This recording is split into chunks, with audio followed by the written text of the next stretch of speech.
இன்னைக்கான எபிசோட்ல வளகாப்பு நல்லபடியாக நடத்தி முடிச்சாச்சு அப்படின்னு சொல்லி எல்லாருமே சந்தோஷமா உட்காந்து பேசிக்கிட்டு இருக்காங்க. அப்போ சடனா அவங்க பாட்டி சொல்றாங்க, நேரம் சந்தானம் இருந்தால் ரொம்பவே நல்லா இருந்திருக்கும், அவன் அவங்க பிள்ளைங்கெல்லாம் நினைக்கிற மாதிரி வாழ்ந்துகிட்டு இருக்காங்க, அதை பார்க்க கொடுத்து வைக்காம போயிடுச்சு சந்தானத்துக்கு அப்படின்னு சொல்லிட்டு இருக்காங்க.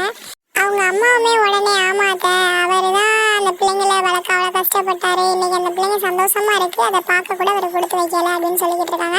உடனே காவேரி, நீ சும்மா இரு பாட்டி, அம்மாவை இப்போ உடனே அதை சொல்லி ஞாபகப்படுத்தி விட்டியா அப்படின்னு சொல்றாங்க. இந்த சைடு தாத்தா, இது எல்லாமே உங்க அப்பா ஒரு இடத்துல இருந்து பார்த்துக்கிட்டு தான் இருப்பாரு, எல்லா இடத்துலையும் உங்களுக்காக அவங்க அப்பா துணையா இருந்துட்டு தான் இருப்பாங்க அப்படிங்கிறாங்க. ஆமா, உங்க கொடைக்கானல் வீட்டை நீங்க விற்கிறதா நான் கேள்விப்பட்டேன், அது உண்மையா? ஏன் இவ்வளோ பெரிய வீட்டை நீங்க விற்கிறீங்க? அந்த மாதிரி பூர்வீகமா இருக்கிறதெல்லாம் விற்க கூடாது அப்படிங்கிறாங்க. இதை பத்தி பேசிட்டு இருக்கும்போது விஜயும் வராரு. எதை பத்தி பேசிட்டு இருக்கீங்க, நானும் ஜாயின் பண்ணிக்கலாமா அப்படின்னு கேட்கும்போது, கொடைக்கானல் வீட்டை விற்கிறத பத்தி தான் பேசிக்கிட்டு இருக்கோம் அப்படிங்கிறாங்க. அந்த வீட்டை ஏன் விற்கிறீங்க, அதான் காவேரி வேணாங்கிறாள் அப்படிங்கிறாங்க. உடனே அவங்க அக்கா சொல்றாங்க, இல்ல அந்த வீடு இருக்கிறனால நிறைய ப்ராப்ளம் ஆகிட்டு இருக்கு, அதோட எங்களுக்கு அமௌண்ட் தேவைப்படுது அப்படிங்கிறாங்க.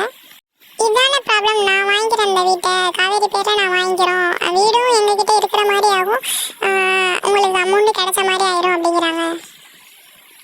கங்காவும் யமுனாவும் இதை பற்றி பேசி முடிச்சோன்னே அவங்க அம்மா கிட்ட வந்து சண்டை போடுறாங்க. அந்த வீட்டை விற்கணும், நான் காவேரி கிட்ட கிடையாது, நாளைக்கு அந்த வீட்டை விற்றா அது காவேரி வீடுன்னு சொல்லுவியா இல்லை எங்கள் வீடுன்னு சொல்லுவேன் என் பிள்ளைங்க கிட்டலாம், அதனால நான் அந்த இடத்த விற்கக்கூடாது, எனக்கு இதில் இஷ்டமே இல்லை அப்படின்னு சொல்லி 2 பேரும் எந்திரிச்சு போகிறாங்க. அவங்க அம்மா உடனே சொல்கிறாங்க, ஒரு காலத்தில் எப்படி ஒத்துமையாக இருந்தாலும் அத்தை, இப்போ ஏன் இப்படி நடந்துக்கிறாளுங்க, எல்லாமே பொறாம அப்படின்னு அவங்க பாட்டி சொல்கிறாங்க. இந்த சைடு காவேரி ஒரு தங்கச்சி கிட்ட ஸ்கூலை பற்றி பேசிட்டு இன்னைக்கான எபிசோட இதோட முடிச்சிடறாங்க.